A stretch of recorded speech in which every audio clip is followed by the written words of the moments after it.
अस्सलाम वालेकुम। प्रोग्राम हो क्या रहा है के साथ मैं हूं आपकी मेज़बान फराह फारूक और प्रोग्राम में मेरा साथ देंगे डॉक्टर फरूख सलीम और फवाद चौधरी।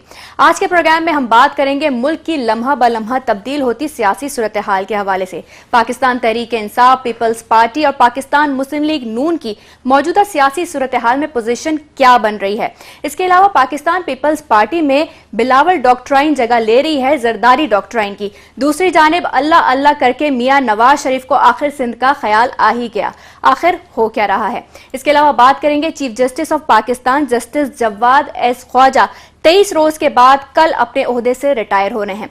इस दौर में उन्होंने क्या क्या अहम फैसले किए उसका जायजा लेंगे और उससे भी अहम मामले पर हम बात करेंगे अदालती इस्लाहात के हवाले से, जिनके बगैर मुल्क के किसी भी मामले में बेहतरी की उम्मीद नहीं है। तो फिर अब तक हो क्या रहा है। इसके अलावा प्रोग्राम के आखिर में तस्करा करेंगे कोर कमांडर कॉन्फ्रेंस का, जिसमें दहशतगर्दी के खिलाफ जंग को जारी रखने और अब तक की कारकर्दगी पर इत्मीनान का इजहार किया गया है। लेकिन क्या नताइज वही हैं जिनकी तवक्को की गई थी? आखिर हो क्या रहा है।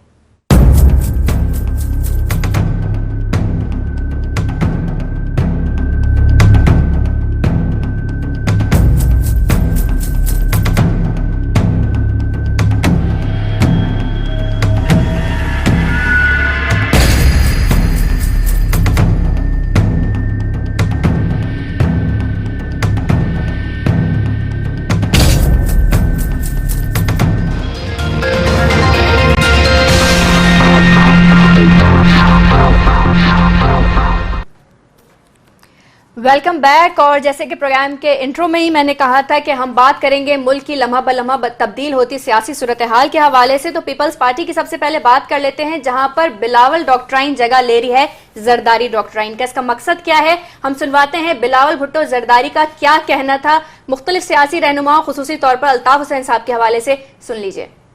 अंकल अल्ताफ, आप अपने नामालूम अफराद को संभाले। अगर मेरे कारकुनों पर एक आंच भी आए तो लंदन पुलिस क्या, मैं आपका जीना हराम कर दूंगा। ये था कहना बिलावल भुट्टो जरदारी का अल्ताफ हुसैन के सिलसिले में, और आसिफ अली जरदारी साहब ने, उनके वालिद ने जो है वो किस तरह उसको काउंटर किया था और क्या कहना था इस बयान के बाद उनका, वो भी सुन लेते हैं। बिलावल फिलहाल लंदन में थे, हम उन्हें ट्रेनिंग दे रहे हैं। मैं समझता हूं कि उनकी जवानी और उनकी सोच दोनों को मैच्योरिटी करवानी है। दोनों की मैच्योरिटी हो जाए फिर उसको मैदान में उतार। यानी बिलावल भुट्टो जरदारी साहब जो हैं वो मैच्योर नहीं है, इसलिए ऐसा बयान। और अब अपने बारे में वो क्या कहते हैं? मेरा ख्याल अब तो लेटेस्ट शॉट उनका दिखा देना चाहिए था, जिसमें उन्होंने डॉक्टर साहब अल्टीमेटली तो प्रूव ये हुआ कि नाबालग तो जरदारी साहब निकले। जो दोनों पॉलिसीज बिलावल भुट्टो ने दी थी बुनियादी तौर के ऊपर शुरू में ही पीपल्स पार्टी उनको इंडोर्स करती नजर आती है।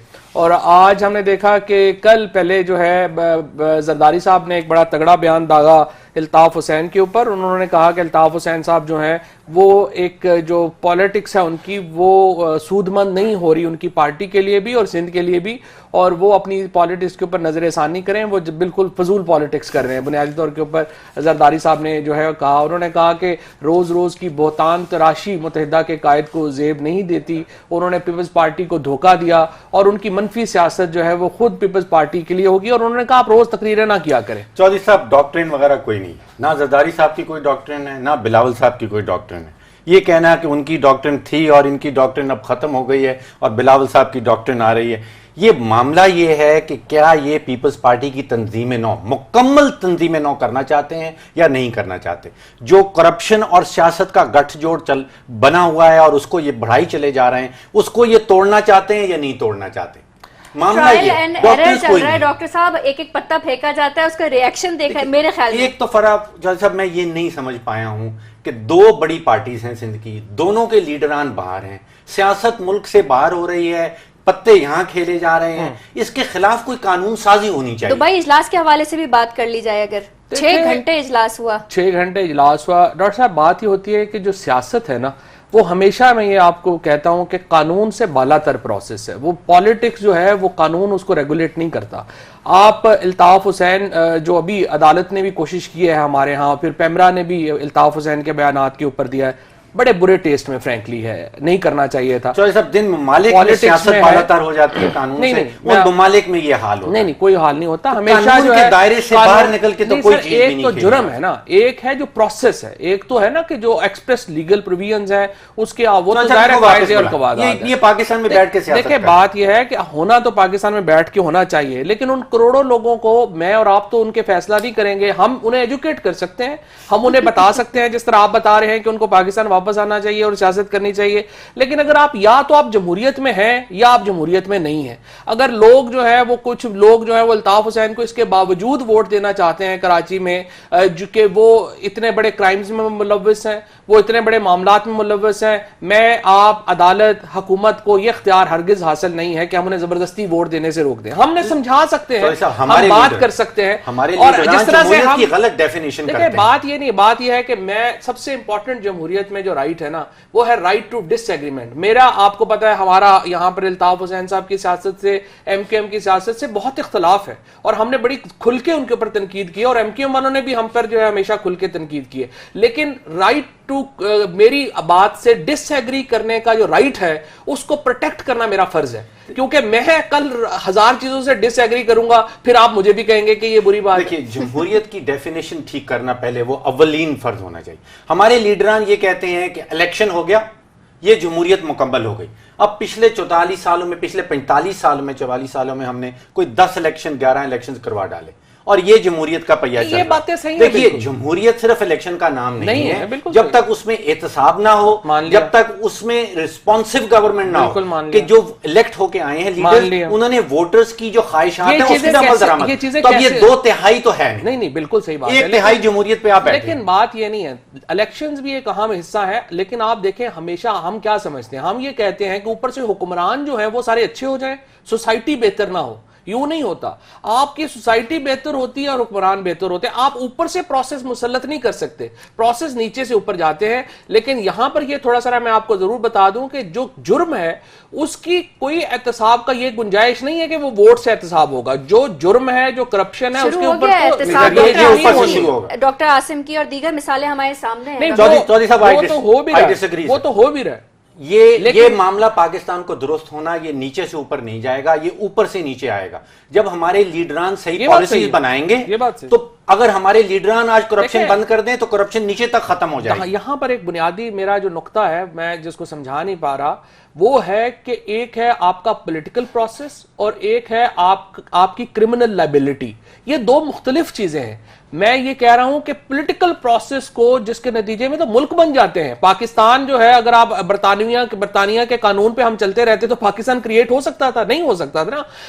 जो स्टेट्स बनती हैं, जो आजादियां मिलती हैं, वो रियासत का जो पॉलिटिकल प्रोसेस है वो बालातर प्रोसेस है। क्रिमिनल लायबिलिटी एक और चीज है। मिसाल के तौर के ऊपर अगर इल्ताफ हुसैन साहब या आसफ जरदारी साहब मुल्क के को लूटना शुरू कर देते हैं और नैब और इस तमाम जो इदारे हैं उनको अपनी मर्जी मंशा के मुताबिक ढाल लेते हैं, वो क्रिमिनल लायबिलिटी है जिसका सद्देबाब होना चाहिए। यहां पर सिर्फ होना चाहिए या हो रहा है या होने वाला है? तो नहीं रहा फ्रैंकली। देखें ना, आप देखें कि मुझे समझ नहीं आ रही कि जो बिलावल भुट्टो साहब ने भी आज जो है वो बातें तो की हैं और उन्होंने एमकेएम को और जो बाकी यहां पे आके अब वो उनकी पॉलिसी को तो हो रहा है। लेकिन सवाल यह है अभी भी आप कमर जमान सवाल बातों का नहीं, सिर्फ सवाल अमल का नहीं। मेरी यही बात सुने ना, अभी कमर जमान कायरा साहब ने जो ब्रीफिंग दी है, उन्होंने ये कहा है कि जी देखिए हमें बड़ा नुकसान पहुंचा है पॉलिसी ऑफ रिकंसिलिएशन का, यानी मुफाहमती पॉलिसी से हमें बड़ा नुकसान पहुंचा है। कमर जमान कायरा साहब और पीपल्स पार्टी अभी भी ये मानने को तैयार नहीं कि उनको नुकसान असल में उनकी करप्शन की इंकरेजमेंट से मिला है। और ये एक वक्त था कि जरदारी साहब को हम सब कहते थे कि इन्होंने सियासत में पीएचडी की हुई है, ये मुफाहमत की सियासत इस मुल्क में लेके बिल्कुल। और मुफाहमत की सियासत का मतलब ये बन गया था कि हमने आपकी करप्शन को प्रोटेक्ट करना है, आपने हमारी करप्शन की सियासत का पकड़ हो रही है। डॉक्टर साहब आगे बढ़ते हैं, डॉक्टर आसिम के हवाले से बात कर लेते हैं। चौधरी साहब, कहा यह जाता है कि डॉक्टर आसिम अपने गिरफ्तार होने से पहले मुल्क से बाहर थे और उन्होंने कैप्टन कायम अली शाह साहब से कहा था कि क्या मैं वापस पाकिस्तान आ जाऊं, मुझे पकड़ा तो नहीं जाएगा। तो कहा यह जाता है, सुना यह गया है कि कैप्टन साहब ने कहा था कि आपको पकड़े जाने का कोई इम्कान नहीं है। लेकिन अगस्त की बादशाह आदमी है, उनको मुजफ्फर काका भी कभी नहीं पता चला, उनको बाकियों का भी नहीं पता चला। 25 तारीख को जो chief of the army staff ने सिक्योरिटी ब्रीफिंग ली कराची में, उसमें करप्शन का लफ्ज पहली दफा इस्तेमाल किया गया चीफ साहब की वोकैबुलरी में, वो मैंने पहली दफा सुना। और 26 तारीख को आपने देखा कि डॉक्टर आसिम साहब को पकड़ लिया गया। अब वो पकड़ा गया है जो आपने एक्सप्लेन किया था 11EE, वो कोई टेररिज्म का, एंटी टेररिज्म का कोई एक्ट है। लेकिन इतलात जो आ रही हैं वो दहशतगर्दी से बढ़ के और बहुत सारे जराइम और बहुत सारी समरी बता दीजिए फटाफट जरा। देखिए, पहला तो यह है कि कहा जा रहा है दहशतगर्दी के हवाले से कि ज़ियाउद्दीन हॉस्पिटल में बहुत सारे टारगेट किलर्स का इलाज किया जा रहा था। 3 जो चाइना कटिंग के हवाले से जो बात हो रही है, लैंड ग्रैबिंग के हवाले से, उसमें कहा जा रहा है कि 6 एकड़ क्लिफ्टन में पार्क लैंड था, वो इन्होंने अपने अस्पताल के कब्जे में कर लिया। नॉर्थ नाज़िमाबाद में कोई 1000 गज का प्लॉट अपने कब्जे में कर लिया और क्लिफ्टन आर्ट्स काउंसिल में कोई 2000 गज का प्लॉट था। अच्छा, एक ये चीज पहली दफा सामने आई है, उन पे इल्जाम ये लगाया जा रहा है कि उनका नाम एक नैब की लिस्ट में था और उन्होंने एक बहुत बड़े अफसर को एक बहुत बड़ी रकम देके अपना नाम निकलवा लिया और उसके दौरान एक छोटे अफसर को एक छोटी सी रिश्वत भी दी गई। अब वो छोटी रिश्वत थी, वो 5 करोड़ रुपए की तक कहा जाए। अच्छा, फिर आपको याद होगा हमने जब केईसी के ऊपर सेगमेंट किया था, कोई 60 अरब रुपए की गैस जो है वो सुई सदन ने दे दी थी केईसी को और उसकी वसूली नहीं की। लेकिन मिफ्ता साहब कह रहे थे कि वो वाटर बोर्ड ने पैसे देने हैं, वो नहीं दे रहे। जी, वो बिल्कुल ये कह रहे थे, लेकिन इसका मकसद ये नहीं हो सकता कि अगर ए ने आपके पैसे देने हैं तो आप बी के पैसे पी जाएं और अमाउंट भी देनी है। ये मामला ये है कि कराची इलेक्ट्रिक सप्लाई को सुई सदन ने किस बुनियाद पे 60 अरब रुपए की इलेक्ट्रिसिटी गैस जो है वो दे दी। फिर शुगर मिल, जो जरदारी साहब की शुगर मिल्स हैं, उसके हवाले से कोई 35 अरब रुपए की अमाउंट बताई जा रही है गैस के बिलों की। नौदेरो रेंटल पावर में भी इनका कुछ नाम लिया जा रहा है। नहीं, अब देखना यह है कि ये जब अदालत में आते हैं तो उस वक्त क्या जो है उनके मामला आते हैं। आज नवाज शरीफ साहब को भी ख्याल आया सिंध का, जो हम तो बड़े दिनों से कह रहे थे, लेकिन आप देखें कि जो नवाज शरीफ साहब के 2 मेन लोग थे जिनके ऊपर वो सिंध के ऊपर बड़ा रिलाय करते हैं, गौस अली शाह साहब, वो पहले ही उनसे नाराज हो गए और आज मुमताज भुट्टो साहब ने भी अपना रास्ते जो है वो नवाज शरीफ साहब से अलहदा कर लिए हैं और वो उनके बारे में कहा जा रहा है कि वो तहरीक इंसाफ में शामिल हो रहा है अगले हफ्ते तक। अच्छा, अब ये सिंध की हद तक तो काफी बड़ा झटका है नवाज शरीफ साहब की PMLN को, इसलिए कि PMLN के पास फ्रेंकली जो नहाल हाशमी साहब हैं या सलीम जिया साहब हैं जो कराची में, अंदरून सिंध में तो नवाज शरीफ साहब के पास कोई आदमी ही नहीं बचा। और ये भी लोग जो फ्रेंकली है, निहाल साहब या सलीम जिया साहब वगैरह, तो काउंसलर भी इलेक्ट नहीं हो सकते कराची से, और इसलिए आपने देखा कि उनके एड्रेसेस चेंज करके उनको पंजाब में लाया गया और पंजाब में फिर उनको जबरदस्ती जो है वो सेनेटर बनाया गया। सिंध के लोग हैं, कराची में रहते हैं, कराची के एड्रेसेस हैं, लेकिन उनको पंजाब से जो है वो सेनेटर बनाया गया, जो पंजाब के वैसे पहले होता यह था कि ये अच्छी जमहूरियत है कि वहां से ले जाते हैं उधर, वो प्रिंसिपल्स के खिलाफ जो होते हैं। अच्छा, दूसरा ये मैं बात वापस करप्शन की तरफ आते हुए, ये हम कराची की और उनकी करप्शन के ऊपर तो बड़ा बात करते हैं और आर्मी चीफ ने इस दफा जब बात की तो कश्मीर का मसला जाहिर है कि वो बड़ा उनके था और उन्होंने कहा कि एजेंडा मुकम्मल नहीं हुआ। लेकिन मैं ये आर्मी चीफ से कहूंगा कि जरा GOC मरी से कहें कि कश्मीर की हुकूमत की कारकर्दगी पर भी जरा उनको ब्रीफिंग दे दे। जो कश्मीर में इस वक्त हो रहा है, यानी मंजूर काका वगैरह जो कराची के हैं उनको तो लहदा छोड़ दें, जो रिजवान कुरैशी साहब यहाँ पे फरियाल बीबी के स्टाफ अफसर बैठे हुए हैं कश्मीर में, और जो यहाँ पर वज़ीर आज़म चौधरी मजीद साहब, उनके सीनियर मिनिस्टर्स और उनकी जो काबीना और उनकी जो ब्यूरोक्रेसी जो कश्मीर को चला रही है और जिस तरीके से बिलियंस ऑफ रुपीस यहाँ पर खाए जा रहे हैं, उसकी तरफ भी जरा GOC मरी का ध्यान दिलवाएं कि जनाब ये मेहरबानी करें, इनको भी देखें। हम मकबूजा बहुत बड़ा डिलेमा है मेरे ख्याल है फौज के लिए, बहुत बड़ा डिलेमा, बहुत बड़ा सवाल है कि अगर वो अपनी तोपों का रुख पंजाब की तरफ करते हैं तो शायद पूरा का पूरा पॉलिटिकल सिस्टम जो है वो शेक हो जाए। और अगर वो नहीं करते तो फिर वो 2 पार्टियां जो है वो कहेंगे ये पॉलिटिकल विक्टिमाइजेशन। मुझे आप बताएं ना कि बाबर अवान, साद रफीक, राना मशहूद और ये जो सारे यहाँ पे बैठे हुए हैं, इसाक डार साहब और बाकी लोग जो हैं, ये दूध से नहाए हुए हैं, और डॉक्टर आसिम और बाकी जो सारे लोग हैं उनका बेचारों का जो है वो ज्यादा वो पंजाबी, मैंने आपसे पहले भी कहा कि पंजाबी करप्शन नहीं करते। बात यह है कि अच्छा, दूसरा फिर अलमिया क्या होगा? जाहिर है कि फौज में अक्सरियत जो है वो पंजाब की है और बाकी लोग, फिर ये दूसरा जो प्रॉब्लम आता है ना जब आप पॉलिटिक्स में, एक तो मैं आपको बताऊं फौज के अंदर जो एक प्लस चीज है। फौज एक रेज होती है पाकिस्तानी नेशनलिज्म के एक एनवायरनमेंट में, तो वहाँ पंजाबी सिंधी वहां ये चीज पंजाबी मामला नहीं सिंधी होता की तफरीक होती नहीं। इवन वो शिया सुन्नी की भी तफरीक वहाँ नजर नहीं, वहां आती। नहीं होती। लेकिन फौज जो है वो सिविल सोसाइटी को भी उसी तरह देखना शुरू कर देती है कि शायद उनमें भी कोई मसला नहीं होगा, और वो प्रॉब्लम सिविल सोसाइटी फौज की तरह रेज नहीं हुई होती। यहाँ के कॉन्फ्लिक्ट्स हैं, सिविल सोसाइटी इलास्टिक भी है, यहाँ पे कॉन्फ्लिक्ट्स भी हैं, यहाँ पे बैलेंस issues तो भी हैं। करना पड़ेगा। इसलिए फौज को कई दफा प्रॉब्लम ये आ जाता है कि उनको समझ भी नहीं आ रही होती कि ये क्या कॉन्फ्लिक्ट है, शिया सुन्नी फलाना हो गया, ये पंजाबी नॉन पंजाबी, ये क्या मसला है। फौजियों को, अक्सर फौजियों को ये समझ नहीं आ रही होती। मैं हमारे तो जो सारा, चूंकि मैं झेलम से हूं, आधा झेलम जो है फौज में है, उनको ये बातें बिल्कुल समझ नहीं आ रही होती कि ये क्या मामला चल रहा है। लेकिन जब आप सिविल सोसाइटी में जाते हैं, जब आप कराची में जाएंगे, सिंध में जाएंगे, बलोचिस्तान में, वहां पे एथनिक इश्यूज, लोकल इश्यूज बड़े डोमिनेटिंग है।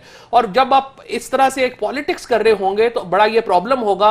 अगर पंजाब में आपने एहतसाब का अमल शुरू नहीं किया, और ये जो हजरात है सारे जो पंजाब से अरबों रुपया खा के जो है, जिन्होंने डकार भी नहीं लिया, इनको आप हाथ नहीं लगाएंगे, सिंध के अंदर रिजेंटमेंट अच्छा, आएगी। ये बताइए कि पैसा खाना बहुत ज्यादा बड़ा गुनाह है या किसी की जान ले लेना ज्यादा बड़ा गुनाह? नहीं, जाहिर है जान लेना ज्यादा बड़ा गुनाह है, इसमें फिर क्या वो मॉडल टाउन वाला मामला कहाँ जाएगा? मॉडल टाउन वाला मामला तो जो है वो तो जज साहब की रिपोर्ट है, वो भी आएगी, जाहिर है वो भी एहतसाब में आएगी। लेकिन शायद अभी मुझे लगता है कि आप देखें कि फौरी तौर के ऊपर तो इतना मामला शायद ऊपर नहीं जाएगा।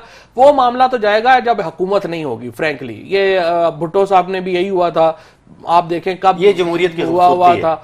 ये हुकूमत की खूबसूरती है। जो बंदा भी हुकूमत में होता है उसके सातों गुना माफ होते हैं, हुकूमत से हटते हैं तो गुना इस मुल्क में या बाकी जगह पे भी? थर्ड वर्ल्ड में सारी में ये हाल है, बाकी मुल्कों में से तो जो है वो अच्छा, आगे तो आता अब ये बताइए कि ये मौजूदा सूरत हाल है, शुरू में जो मेरा सवाल था कि पार्टी पोजीशंस आप किस तरह देख रहे हैं इस सूरत हाल में मुख्तलिफ पार्टी देखिए, की? अभी पार्टी पोजीशन जो है, अभी जो फिलहाल तो मुकाबला होना है लोकल गवर्नमेंट का। लोकल गवर्नमेंट के लिए सिंध में और पंजाब में मुश्तें जो है वो कसी जा रही हैं, और आप देखते हैं कि तमाम तर जो तैयारियां हो रही हैं वो लोकल गवर्नमेंट के लिए हो रही हैं। अब सिंध में इस वक्त तक अगर PMLN और PTI हिम्मत करते और वो वहां पे जाके कुछ वैक्यूम को फिल करने की कोशिश करते तो वो कर सकते थे। लेकिन फ्रैंकली इमरान खान साहब ने और नवाज शरीफ साहब ने अभी उस तरह से सीरियसली उसको लिया नहीं है। अब देखते हैं कि वो सिंध को किस तरह से क्या ट्रीटमेंट करेंगे। अच्छा, पंजाब में तो ये धड़ाबंदी के इलेक्शंस होंगे, जो लोकल बॉडी बल्दियाती इलेक्शंस। लेकिन धड़ाबंदी में देखें ना, जो बिलावल भुट्टो साहब अभी हम लाहौर में तो बैठे हुए हैं और उनको अच्छी तरह एहसास हो गया है, बिलावल भुट्टो साहब की जो डॉक्ट्राइन में या पॉलिसी में जो बुनियादी नुक्स है, वो ये समझते हैं कि मुझे कोई जल्दी नहीं है, और उनको है भी नहीं, he is too young, obviously उनके पास टाइम है। बाकी सबका तो मे बी आखिरी इलेक्शन हो, ये एक इलेक्शन और लड़ लेंगे, बिलावल भुट्टो तो अभी इज टू यंग, अल्लाह उनको लंबी उम्र दे। बात यह है कि जो, लेकिन ये बिलावल भुट्टो की ये गलत फहमी कि पार्टी पॉलिटिक्स को बिजली के स्विच की तरह है कि जिसको जब चाहेंगे ऑन कर लेंगे, जब चाहेंगे ऑफ कर लेंगे, ये नहीं होता। आपने देखेंगे कि KPK में लोकल गवर्नमेंट इलेक्शन हुआ है, वहां क्या हुआ है, वहां पीपल्स पार्टी वाइप आउट हो गई है। लोकल कंटोनमेंट बोर्ड के इलेक्शन हुए, वाइप आउट हो गई है। अब क्या होगा, अब जिस धड़ेबंदी की तरफ आप इशारा कर रहे हैं, वहां पर धड़ाबंदी हो गई है PTI वर्सेस रेस्ट, यानी ANP हो गया किसी जगह पे। धड़ाबंदी की सियासत में क्या PTI को रोल प्ले कर सकती है कोई? देखे ना, धड़े ही दो हिस्सों में तकसीम हो जाते हैं ना, क्योंकि पार्टी बेस्ड पे इलेक्शन हो रहे हैं ना, तो आपके दो धड़े खड़े हो जाएंगे हर जगह के ऊपर। पंजाब में भी क्या होगा कि जब लोकल गवर्नमेंट के इलेक्शन होंगे और पीपल्स पार्टी का कोई कैंडिडेट नहीं होगा। अब पंजाब में क्या सिचुएशन है, पंजाब में सिचुएशन है, सबसे पहला टिकट है PMLN का, क्योंकि वो गवर्नमेंट में है। दूसरा टिकट है इंडिपेंडेंट्स का, क्योंकि इंडिपेंडेंट्स जो है वो जो जहां पे तगड़े हैं वहां पे वो इलेक्शन लड़ेंगे। तीसरी ख्वाहिश होगी PTI की, और पीपल्स पार्टी की तो शायद लोग कोई ख्वाहिश ही नहीं कर रहे कहीं पे कोई वोट लेने की। अच्छा, नेशनल लेवल पे बताइए, पीपल्स पार्टी के पास अब चॉइसेस क्या बचती हैं? रिजाइन वो कह रहे हैं कि हमने नहीं करना, देखें बिलावल तंजीमें नो करने के लिए वो तैयार नहीं है। देखें ना, बिलावल भुट्टो साहब को अगर तो उन्होंने हिम्मत करनी है फ्रैंकली, तो उनको ये चाहिए कि आज़ाद कश्मीर, आप उनको सबक सीखना चाहिए गिलगित बिल्तिस्तान से। गिलगित बिल्तिस्तान में पीपल्स पार्टी हुक्मरान जमात थी, और जब वो इलेक्शन में गए हैं, वो 2 नशिस्तें जो हैं वो हासिल कर सके हैं, वाइप आउट हो गए मुकम्मल के तौर के ऊपर गिलगित बिल्तिस्तान में। आज चौधरी मजीद साहब कश्मीर में इलेक्शन जो है वो दोबारा करवा लें, आजाद कश्मीर में आप देखें हुक्मरान पार्टी पीपल्स पार्टी है, और मुकाबला हो रहा है PTI और PMLN अच्छा, का। मेरे ज़हन में जो सवाल है कि को चेयरमैन साहब का क्या करेंगे? चेयरमैन साहब को चेयरमैन साहब को और उनकी बहन को तो उनको कहना ही पड़ेगा कि सर आप मेहरबानी कर लें, दुबई में रेस्ट कर लें या लंदन में रेस्ट कर लें। अब काफी हो गई है पॉलिटिक्स। अगर वो इतनी हिम्मत चेयरमैन साहब कह रहे हैं कि अभी सियासी तौर पे बालिग नहीं हुए, तो अब साबित हो गया है कि खुद बालिग नहीं है। जैसे उनकी इस वक्त सोच है दोनों की। नहीं, वो उन्होंने तब्दील की है, जरदारी साहब ने सोच तब्दील की है ना। देखें, ये कहना कि बिलावल भुट्टो इमेच्योर है और जरदारी साहब मेच्योर है, ये तो हंसने वाली बात ही है ना। जाहिर है जरदारी साहब ने उनके पास है ना, ये तो अभी मास्टर्स वो पीएचडी एग्जैक्ट की है ना, अब क्या करें। एग्जैक्ट की पीएचडी से तो मामला नहीं होता। देखिए, अच्छा, एमकेएम को हमने डिस्कस नहीं किया कि उनके पास क्या ऑप्शंस बचती हैं। एमकेएम को इस वक्त तो काफी दबाव में है, फ्रैंकली उनका बड़ा, लेकिन उनकी खुशकिस्मती सिर्फ एक ही है एमकेएम की कि जो देखिए फौज क्या कर सकती है, फौज जो कर सकती है वो फौज ने कर दी है कराची में। उन्होंने वो जो क्रिमिनल से उनको पकड़ के अंदर कर दिया है, बाकियों को भी जो है वो जुर्म के जो बड़े माफियाज हैं उनको भी तोड़ दिया है। ये वो पॉलिटिकल वैक्यूम तो फौज ने फिल नहीं करना, वो कौन फिल करेगा? अच्छा, दिस इज माय क्वेश्चन। अब अगर पॉलिटिकल वैक्यूम फौज नहीं फिल कर सकती, कितनी देर तक वो ये कराची में रहेंगे? जब वो निकल जाएंगे ना, जो सिविलियन कैपेसिटी है वो तो नहीं बढ़ रही है। सवात में क्या हुआ है? सवात में तो ऑपरेशन मुकम्मल हुआ है 2008 2009 10 अभी तक फौज बैठी, और अभी तक वहां फौज बैठी है। फौज निकल नहीं सकती। हम इस हवाले से भी बात करेंगे कि जो ऑपरेशन जारी है वो किस तरह आगे मजीद बढ़ेगा। और फिलहाल हम बढ़ जाएंगे एक ब्रेक की जाने। ब्रेक पे से जब वापस आएंगे तो जस्टिस जवाद एस ख्वाजा के दौर में क्या क्या अहम फैसले हुए और खुसूसी तौर पर बात करेंगे अदालती इस्लाहात के हवाले से। हमारे साथ रहिए। Welcome back. और प्रोग्राम के इस हिस्से में हम बात करेंगे chief justice of Pakistan justice Jawwad S Khawaja 23 रोज के बाद कल अपने ओहदे से रिटायर हो रहे हैं। 23 रोज के दौरान क्या क्या अहम फैसले हुए और अब जो है वो जस्टिस अनवर ज़हीर जमाली साहब जो हैं वो चीफ जस्टिस ऑफ पाकिस्तान के ओहदे का 23 दिनों में तो देखिए 23 दिनों में कोई अहम फैसले नहीं हुए, लेकिन आज जाते जाते उन्होंने कुछ जो है ऐसे काम कर डाले जस्टिस जवाद ख्वाजा साहब ने, जिसके बाद वकील तो बहुत ही नाराज हो गए। एक तो हमारे अली जफर साहब हैं। ये नाराजगी की क्या वजह चौधरी साहब? नाराजगी की वजह ये थी सर कि एक केस वो कर रहे थे बहरिया टाउन का। उस केस में जो अली जफर हैं उन्होंने जज साहब को, चीफ जस्टिस साहब को खत लिखा और उन्होंने कहा जनाब के ये जस्टिस जवाद ख्वाजा साहब जो हैं इनको ये केस हमारा ना सुने, हमारे खिलाफ बायस हैं वट एवर। और उसके ऊपर जज साहब बड़े नाराज हो गए। चीफ जस्टिस साहब ने खत उनको भेज दिया, वो बड़े नाराज हो गए। उन्होंने कहा कि आपने जो है वो क्यों किया। Jawad Khwaja Sahab is very, I mean in is personal तो बड़े ऑनरेबल आदमी है, कोई शुबह ही नहीं उसमें, उनके ऊपर कोई चार्ज की कोई बात ही नहीं है। सस्पेंड कर दिया इनका उन्होंने 1 साल के लिए लाइसेंस सस्पेंड कर दिया। जवाद ख्वाजा साहब काफी जज्बाती रहे हैं अपने इन सारे मामलात के ऊपर, केस नहीं सुनना चाहिए था उनको। और अगर अली जफर के साथ उनका था, उन्होंने चीफ जस्टिस बनने के बाद अगले ही दिन ये केस लगा लिया।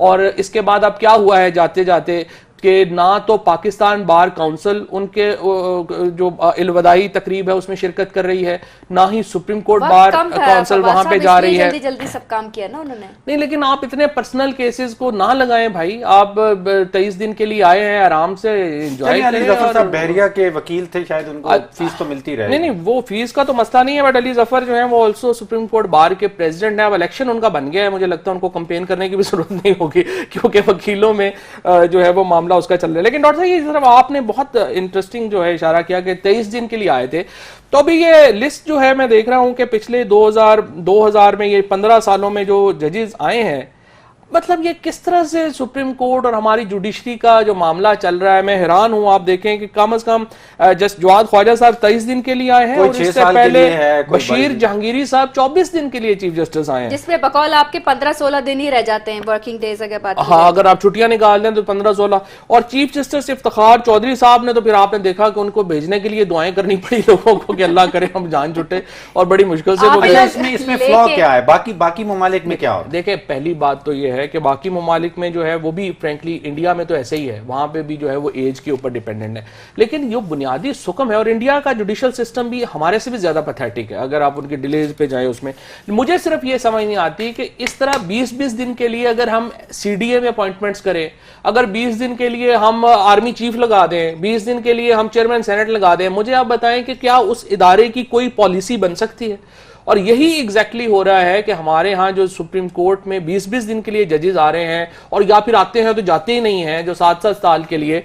आपने देखा कि विद इन 10 इयर्स हमने लॉन्गेस्ट सर्विंग चीफ जस्टिस भी देखे हैं और शॉर्टेस्ट सर्विंग चीफ यही जस्टिस भी वजह देख है रहे हैं। अदालती इस्लाहात हमारी नहीं हो पा रही मुख्तलिफ मामलात में, अदालती निजाम ही नहीं चल पा रहा। देखिए चौधरी साहब, किसी भी अदालती निजाम का जब तजिया करते हैं तो 3 उसके वो की परफॉर्मेंस इंडिकेटर्स जिसको कहते हैं। पहला आपका है कि कन्विक्शन रेट क्या हो रहा है, दूसरा आपका ये है कि टाइमलीनेस, आपको कितनी देर लगती है वो कन्विक्शन करने में, और चौथा ये है कि आपका खर्चा क्या आता है। अब मैं कन्विक्शन रेट्स देख रहा था, जापान में तकरीबन 100% कन्विक्शन रेट है, अमेरिका में 90% के करीब है, क्राउन कोर्ट बरतानिया में 80%, इंडिया भी 40% तक पहुंच चुका है, और पाकिस्तान में 10%, 5%। जो एंटी टेररिज्म कोर्ट्स हैं उनका तो इससे भी बुरा हाल है। नहीं डॉक्टर साहब, उसमें और रेप केसेस में तो 0 कन्विक्शन रेट। रेप केस हमारे यहाँ रेप तो होते ही नहीं है।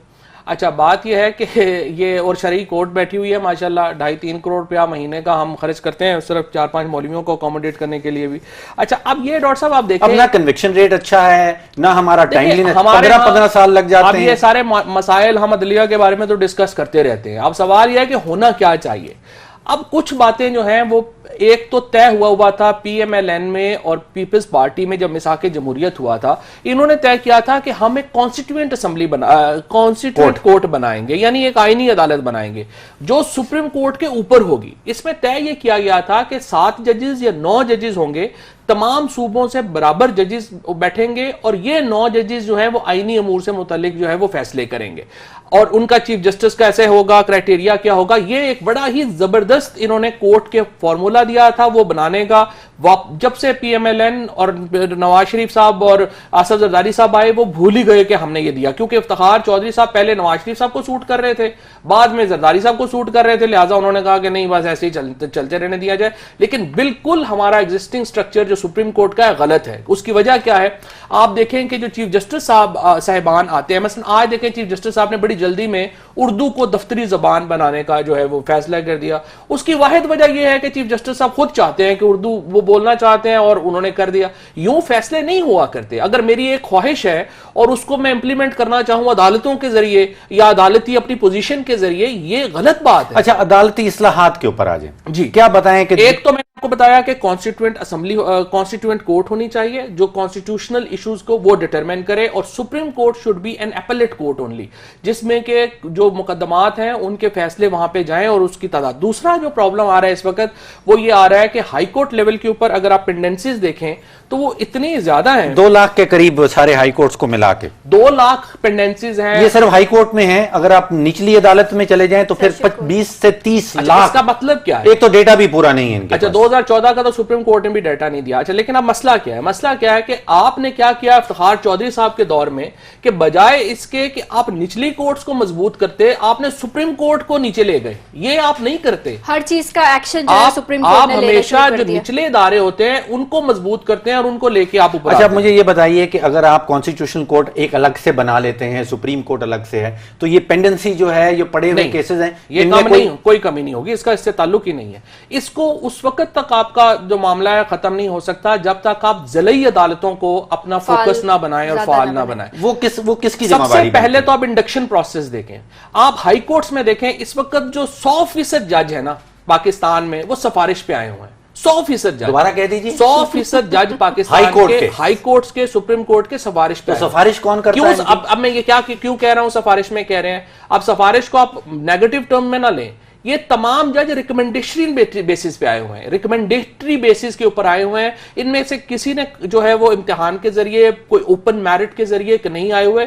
ये इसलिए आए हुए हैं कि इनमें से बहुत सारे बड़े प्रोमिनेंट लॉयर्स, इंडिया में भी यही होता है। इंडिया में भी यही होता है। अमेरिका में क्या होता है? अच्छा, अमेरिका में सेनेट अप्रूवल करती है और यहाँ पे जो है वो, हमारे यहाँ कोई क्राइटेरिया है जज बनने के? बरतानिया एक ऐसा मुल्क है जिसने अभी जबरदस्त रिफॉर्म्स किए हैं इसमें। देखिए हमें क्या करना चाहिए, मेरी हम्बल राय में, जो गलत भी हो सकते हैं, हमें चाहिए कि 70% जजेस जो आने चाहिए वो पाकिस्तान जुडिशियल सर्विस बनानी चाहिए हमें, पब्लिक सर्विस कमीशन के जरिए, जिस तरह से सीएसएस में लोग आते हैं। हमें चाहिए कि 70% जज जो आए वो इम्तिहान दे के डिस्ट्रिक्ट जुडिशरी में आए और डिस्ट्रिक्ट जुडिशरी से वो हाई कोर्ट में जाएं और हाई कोर्ट से फिर आगे जो है वो सुप्रीम कोर्ट में जाएं। अच्छा, जो हाई कोर्ट में 30% जजेस हैं, आपको इंडिपेंडेंट कमीशन के जरिए इंडक्शन करनी चाहिए, जिस तरह बरतानिया में होता है। अगर चीफ जस्टिस बैठ जाता है जब कमीशन के ऊपर, कभी कमीशन इंडिपेंडेंट काम नहीं कर सकता। जब सुप्रीम कोर्ट के 3 जजेस बैठ जाते हैं सुप्रीम के ऊपर, उनकी रिकमेंडेशंस हावी हो जाती है। मिसाल के तौर के ऊपर आपने देखा पार्लियामान ने यह किया था कि जजेस उनके पास भेजेंगे, वो 2/3 अक्सरियत से अगर कमेटी जो तमाम मेंबरान की कमेटी है अगर मुस्तरद कर देगी तो वापस जाएगा केस और उसके ऊपर जो है। लेकिन सुप्रीम कोर्ट ने कहा जो पूरी दुनिया में नहीं होता कि जी हम ही जज भी बनाएंगे और उतारेंगे भी हम ही, पूरी दुनिया में। आपका मतलब 18वीं अमेंडमेंट में अमेंडमेंट करनी पड़ेगी दोबारा से? इसमें लाजमन अमेंडमेंट करनी चाहिए और कमीशन जो है कॉन्स्टिट्यूशन और पाकिस्तान बार काउंसिल ये मुतालबा कर चुकी है, 2 बातों के ऊपर मुतालबा कर चुकी है कि इंडक्शन प्रोसेस को आप ऑफ द कैमरा क्यों रखते हैं। अच्छा चौधरी साहब, कन्विक्शन रेट इतना कम क्यों है पाकिस्तान? डॉक्टर साहब वो इसलिए कम है कि हमारे यहाँ जो जिन मुल्कों की आपने मिसालें दी हैं उनमें एक दरमियान में फिल्टर है जिसको हम प्रोसिक्यूशन कहते हैं। प्रोसिक्यूशन पास करती है केस तो अदालतों में जाता है, अगर वो रोक देते हैं अदालतों में नहीं जाता। हमारे यहाँ तकरीबन तमाम ही मुकदमात अदालतों में चले जाते हैं और उसके बाद एक लेंथी प्रोसेस शुरू हो जाता है जिसका बेड़ा गर्क हो जाता है। अच्छा, मेरी यहाँ पे एक और मेरी अभी जो गुजारिश है, जो बल्कि मैंने जो पंजाब के वजीर कानून है राना सनाउल्लाह साहब से भी मेरी बात हो रही थी, उनसे मैंने कहा कि 42% केसेस जो सिविल कोर्ट्स में इस वक्त आपके हैं जिनके आपने देखा है 1.1 मिलियन है, उनमें से 4-5 लाख मुकदमात ऐसे हैं जिनकी जुरिसडिक्शंस या तो 25 लाख रुपए से कम है या वो फैमिली से मुतल्लिक है। इन केसेस को अदालतों में जाना ही नहीं चाहिए। ये तो मीडिएशन के केसेस हैं जो लोकल गवर्नमेंट में यूनियन काउंसिल पे जाने चाहिए। तमाम तर मामलात जो है इसी तरह निमट सकते हैं अदालती इस्लाहात के जरिए, इनमें बेहतरी लाने की कोशिश। अच्छा, ये पैरेलल जुडिशरी भी तो बहुत सारी है हमारे यहाँ। पैरेलल जुडिशरी में तो हशर नशर हमने कर दिया है। आप देखें हमारे मतलब आप मजहब को भी बीच में डाल देते हैं, एंटी टेररिज्म के लिए अलग बनाया हुआ आपने। अच्छा, सबसे पैरेलल जुडिशरी की सबसे बड़ी मिसाल फेडरल शरीयत कोर्ट है। आप देखें फेडरल शरीयत कोर्ट का कोई मकसद नहीं है, लेकिन हम 2.5 करोड़ रुपया 3 करोड़ रुपया महाना हम सिर्फ उन जजेस के ऊपर खर्च कर रहे हैं। उसके नीचे फिर हमने बैंकिंग अलहदा बनाई हुई है, ट्राइब्यूनल्स अलहदा बनाए हुए हैं। एक सिस्टम बनाए, जरूरी एक कानून भी तो एक नहीं है। फाटा में कुछ है, पाटा में कुछ और चल रहा है, बकिया पाकिस्तान में कुछ और चलता है। और दूसरा, हम जब अमेंडमेंट्स लेके आते हैं हम पूरा नया कानून बना देते हैं। एग्जिस्टिंग लॉ में जो अमेंडमेंट्स हैं वो हम नहीं कर रहे। बेहतरी की जरूरत है बजाय इसके कि पूरे को नए सिरे से तब्दील कर दिया जाए। अदालती इस्लाहात के हवाले से तफसीलन बात हुई, कितने जरूरी है। मुल्क का कोई भी मामला हो उसमें बेहतरी जब तक मुमकिन है, जब तक अदालती इस्लाहात नहीं होती। इस हवाले से बात की। बढ़े ब्रेक की जाने, ब्रेक पे से जब वापस आएंगे तो पाकिस्तान की सिक्योरिटी की सूरत हाल के हवाले से बात करेंगे। हमारे साथ रहिए।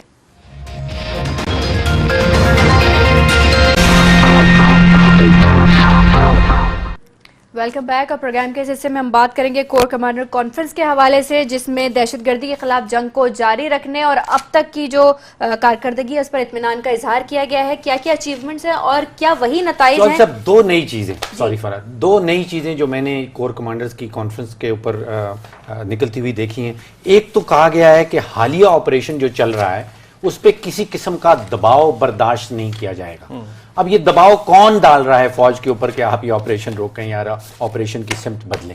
ये ऑफ कोर्स अब सियासी लीडरान नहीं डाल, अवाम तो इनके साथ है, अवाम तो सराह रही है, वो चाह रही है कि ये मजीद ऑपरेशन आगे जाए। ये पहली चीज थी। अच्छा, दूसरा उन्होंने कहा कि हालिया और मुस्तकबिल के ऑपरेशंस, यानी कि मुस्तकबिल के भी बहुत सारे ऑपरेशन उनके जहन में हैं आने वाले। कईयों का दिल बटा रहे नहीं, ये उन्होंने कहा है। कोर कमांडर कॉन्फ्रेंस कईयों को आज ब्लड प्रेशर की गोलियां दिलवाएगी। अच्छा, एक चौधरी साहब, दूसरी चीज ये है कि वहां पे हमारे director general military operation major general Amir Riaz साहब भी मौजूद थे, तो इसका मतलब है कि अफगानिस्तान के हवाले से भी। अच्छा डॉक्टर साहब, ये आपने इंटरेस्टिंग बात की है। मैं इसमें देखें जो ओवरऑल नेशनल एक्शन प्लान है ना, जो मुझे यूं नजर आता है कि इसके 2 बड़े हिस्से थे। एक तो है टेररिज्म, एक है एक्सट्रीमिज्म। टेररिज्म के फिर आगे 2 पार्ट्स हैं। एक है जो हमारा इंटरनल टेररिज्म है और दूसरा है जो हमारे बॉर्डर से जुड़ा हुआ टेररिज्म है। इंडिया से आ रहा है, अफगानिस्तान से स्पॉन्सर हो रहा है, एक हमारा इंटरनल। मुझे यूं लग रहा है कि अगर अभी तक एक आप ओवरऑल नैप का जायजा लें नेशनल एक्शन प्लान का, तो हमारा जो इंटरनल टेररिज्म है उसके हवाले से कामयाबियां हुई हैं डेफिनेटली। लेकिन जो 2 बड़े इंपॉर्टेंट, क्या वो नैप की वजह से हुई हैं या फौजी ऑपरेशन की वजह से? फौजी ऑपरेशन ही उसका हिस्सा है ना। फौजी का तो नेशनल एक्शन प्लान तो ज़ाहिर ड्राफ्ट ही फौज ने किया। अच्छा, अब उसमें जो 2 इंपॉर्टेंट चीजें अगर आप देखें जिनके ऊपर कामयाबियां नहीं हुई, वो है एक हमारा जो एक्सटर्नल टेररिज्म के को हमने निपटना था, उसमें हमारी अफगानिस्तान से जो मामलात होने थे, और जिस तरह से आर्मी चीफ ने भी, अगर आप उनकी तकरीर सुने, उसमें उन्होंने अफगानिस्तान के ऊपर जो है वो ये कहा है कि कुछ दुश्मन हमारे ताल्लुकात खराब करना चाहते हैं। दूसरा तरफ हमारा इंडिया से तो ताल्लुकात जो है वो बिल्कुल ही खराब हो गए हैं, जो हमारा इंटरनल टेररिज्म के ऊपर हमारा दूसरा इंपॉर्टेंट कह लें कि हमारा खदशा है। इसके साथ साथ एक्सट्रीमिज्म के ऊपर कोई बहुत इफेक्टिव हम काम नहीं कर पाए, और चौधरी निसार, मैं तो समझता हूं कुछ भी नहीं हुआ चौधरी साहब। जी जी, कुछ भी नहीं हुआ। आप देखिए ना, उसकी सबसे बड़ी वजह क्या है? उसकी सबसे बड़ी वजह यह है कि हमारे जो होम मिनिस्टर हैं, हमारे जो वज़ीर दाखिला हैं चौधरी निसार साहब, वो उतने ही कंफ्यूज हैं जितने जनरल कियानी साहब कंफ्यूज थे ऑपरेशंस के बारे में, उतने ही जनरल चौधरी निसार साहब जो हैं वो कंफ्यूज हैं एक्सट्रीमिज्म को लेके। आप उनकी तमाम प्रेस कॉन्फ्रेंसेस को उठा लेकिन के उनको देखिए। इसहाक डार साहब पैसे भी तो नहीं दे रहे हैं। नहीं, इसहाक डार साहब पैसे तो बात की बात है, सबसे पहले तो आप एक मेंटली तौर पे क्लियर तो हो, आप चाहते मदारस क्या हैं? असलाहत और असलहा लाइसेंस के काम की निगरानी भी की जाएगी, ये उनका रिसेंट ये बयान। दबाव के ऊपर कल जो है मदारस रिफॉर्म के ऊपर मतलब 14 साल के बाद उनको ये ख्याल आया। अभी वो कह रहे हैं कि हमने एक रजिस्ट्रेशन फॉर्म बनाना है जो मदारस को देंगे और फिर वो उसके ऊपर अपनी रजिस्ट्रेशन करेंगे। यानी कि 2001 से आप ये जंग लड़ रहे हैं और 14 साल गुजरने के बाद सिर्फ आप एक रजिस्ट्रेशन फॉर्म तक पहुंचे। अच्छा, और 2 रजिस्टर्ड भी हैं मदारस, उनमें क्या आपने एक्सट्रीमिज्म खत्म कर लिया है? सवाल तो यह है कि आपका जो मदारस में आपने सबसे इंपॉर्टेंट बात क्या आपने कि जो बड़े रिफॉर्म्स होने थे, क्या आपने करना चाहिए? एक तो आपको मदारस की जो एफिलिएशन है रिलीजियस मिनिस्ट्री के साथ खत्म करके आपको एजुकेशन मिनिस्ट्री को देनी चाहिए। ये तालीम का काम है, कोई ये मजहबी का तो उसका काम नहीं है मजहबी वजारत का इसको चलाना। ताकि अच्छा, फिर क्या करना चाहिए? हमारे यहाँ हमने पंजाब में, सिंध में, केपीके में करोड़ों, तो ये अच्छी सजेशन है कि मिनिस्ट्री ऑफ रिलीजियस अफेयर से उठा के आप इसको एजुकेशन मिनिस्ट्री कहीं इसमें भी फौज की जरूरत तो नहीं पड़ेगी? फौज की जरूरत तो पड़ेगी, क्योंकि मदारस हुकूमत से तो आगे हैं फ्रैंकली। देखिए, एक सवाल मेरे ज़हन में भी आया फर्क है इस सवाल के बाद, कि वो जो गधे का गोश्त बिक रहा है उसको भी नैप में कहीं डालना चाहिए। वो कौन वो भुगताएगा? डाला हुआ उन्होंने मेरे ख्याल। अच्छा, दूसरी बात आप ये इंपॉर्टेंट बात ये देखिएगा कि मदारस को आपने बिलियंस ऑफ रुपीस जाया किए हैं पंजाब में दानिश स्कूलों के ऊपर, आपने अरबों रुपया सिंध में इस तरह खर्च किया है। केपीके की हुकूमत जो है, जो जहां पे रिफॉर्म जो सबसे ज्यादा मदारस का मामला है जिससे वहां पे अफेक्टेड भी है, आप क्यों नहीं मदारस को प्राइमरी स्कूल डिक्लेयर करते, और आप क्यों नहीं मदारस के जो टीचर्स हैं उनको इंडक्ट करते अपनी गवर्नमेंट में, एजुकेशन सिस्टम में, उनका सिलेबस भी बदल दें। नहीं, सिलेबस में एडिशन तो करना आपको चाहिए ना, वो तो तयशुदा बात है कि सिलेबस जो है आप सिर्फ इमाम मस्जिद तो कितने आप पैदा करेंगे? आप 25 लाख इमाम मस्जिद पैदा करके साल में क्या कंट्रीब्यूशन कर रहे हैं? जाहिर है आपको एक दीनी जो आपके जरूरत है उसके लिए लोग चाहिए, लेकिन इतने ज्यादा लोग तो हरगिज नहीं चाहिए ना। आपने एक ऐसे लोग बनाने हैं जो, और क्या हमने क्या कह लें कि दीन को हमने क्या जरिया बनाना है मुआश का? तो फवाद साहब, एग्जिस्टिंग जो सिस्टम के अंदर ऑलरेडी हमारे स्कूल्स है वही नहीं निमट पा रही हमारी हुकूमत। देखिए, ये कोई इतना बड़ा काम नहीं है। अगर 25 हजार मदारस हैं पूरे मुल्क में और 20-25 हजार आपने उनको अभी भी तो हमें पता ही नहीं, अभी मिनिस्ट्री को पता नहीं है कि कितने हैं। कोई कहता है 10,000, कोई कहता है 40,000, कोई फिगर 45 पे भी दूसरी पहुंच डॉक्टर जाती है। इसमें और प्रॉब्लम यह है कि जो नए बन रहे हैं उनके ऊपर भी कोई चेक नहीं है। भाई, आप या तो एग्जिस्टिंग पे रोक लें और नए आप बनने को रोकें कि जनाब नहीं होगा। फिर ये जो चौधरी निसार साहब का एक और बड़ा कंफ्यूजन है, वो हर मिनट बात कहते हैं कि सारे मदारस तो बिल्कुल जबरदस्त काम कर रही है। परवेज मुशर्रफ साहब का भी यही कंफ्यूजन था, चौधरी निसार साहब का भी ये कंफ्यूजन है। ये कहते हैं कि मदारस जो है वो 90% मदारस सही हैं, 10% मदारस खराब है। लेकिन ये रियलाइज नहीं कर रहे कि 100% मदारस जो है वो मसलक की बुनियाद पे बने हैं। चौधरी साहब, दहशतगर्दी चल रही है नफरी के ऊपर, आपको नफरी मिलती रहे और पैसा मिलता रहे। नैप का जो असल मामला था, जो असल ऑब्जेक्टिव था, नफरी को कम करना और पैसे की पाइपलाइन खत्म करना। ये मैं सोचता हूं कि मेरी समझ में अभी तक इन दोनों के ऊपर कतन कोई काम नहीं हुआ, तीनों पे नहीं हुआ। एक्सट्रीमिज्म के ऊपर, एक्सट्रीमिज्म आपके सिलेबस में, अब आप मदारस से बाहर भी आ जाएं, जो स्कूलों में पढ़ाया जा रहा है उसके ऊपर भी कुछ नहीं हुआ।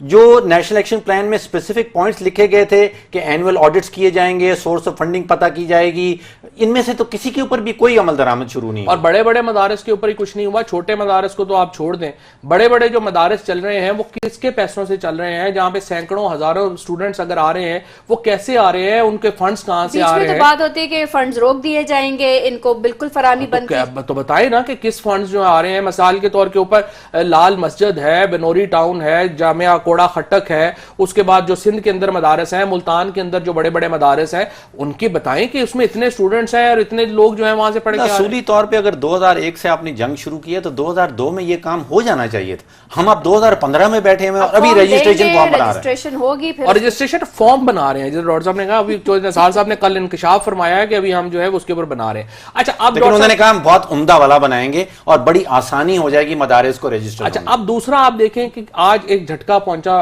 कराची में, जब आपने देखा कि जो सबीन महमूद, जिनका दावा किया गया था कि तमाम वो गैंग जो है वो बस्ट कर दिया गया है और वो लोग जो है वो पकड़े गए हैं और उनको कर दिया, आज उनके ड्राइवर को दिन दिहाड़े, जो कि चश्मदीद गवाह भी थे, चशमदीद गवाह था, दिन दिहाड़े कत्ल कर दिया गया।